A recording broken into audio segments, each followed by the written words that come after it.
राहुल गांधींनी भिवंडी न्यायालयात हजेरी लावली। आरएसएस अवमान प्रकरणी नवीन जामीनदार सादर केलेला आहे। हर्षवर्धन सपकाळ आता राहुल गांधींचे नवे जामीनदार असणार आहेत आणि यावेळी ठाण्यात राहुल गांधींच्या ताफ्याला भाजप कार्यकर्त्यांनी काळे झेंडे दाखवले। एआय समिटमध्ये काँग्रेस कार्यकर्त्यांनी केलेल्या आंदोलनाचा निषेध करण्यात आलाय।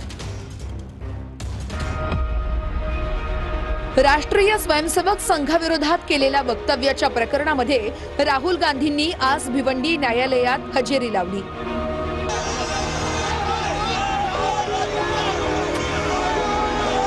राहुल गांधी भिवंडीकडे जात असताना भाजप कार्यकर्त्यांनी मुलुंड टोलनाका या परिसरामध्ये काळे झेंडे दाखवले।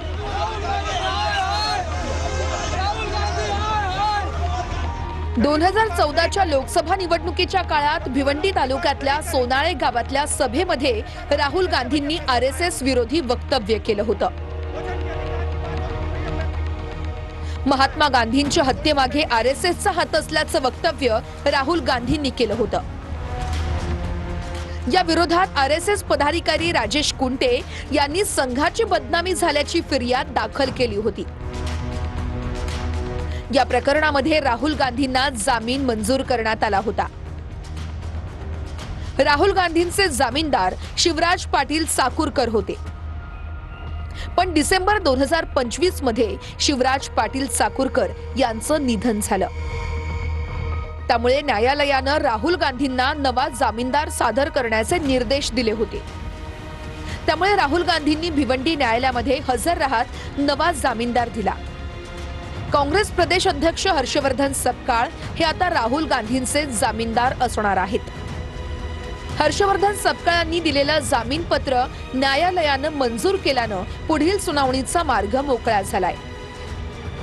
या प्रकरणाची पुढील सुनावणी 9 मार्चला होणार आहे। ते खोटं बोललेले आहेत, खोटे आरोप लावलेले आहेत, संघाची बदनामी झालेली आहे, संघ कार्यकर्त्यांची बदनामी झाली आहे। त्यामुळे कायद्याने त्यांना जी शिक्षा आहे ती शिक्षा व्हावी, नाहीतर त्यांनी या सगळ्या संदर्भात माफी मागावी अशी आमची मागणी होती। त्यांनी माफी मागण्यास नकार दिला। त्यामुळे आता कायद्याप्रमाणे कोर्टामध्ये कारवाई होईल। जो सोरसचा नेता आहे, जो सोरसच्या पैशावर जगतो, जो सोरसच्या पैशावर राजकारण करतो, जो इंडिया चायना करार करून घेतो पक्षासाठी, अशा नेत्याला काळे झेंडे दाखवायला पाहिजे आणि अशा नेत्याचा निषेध जागोजागी करायला पाहिजे। नुसतं भिवंडीत नाही तर प्रत्येक ठिकाणी करायला पाहिजे। भारतीय जनता पक्ष हा धमकी देण्यामध्ये आणि पाठीत वार करण्यामध्ये तो बहादर आहे। राहुल गांधी न घाबरणारे आहे, बेखौफ बेडर आहेत। कन्याकुमारी पासून काश्मीरपर्यंत तो माणूस पायी चालत गेला।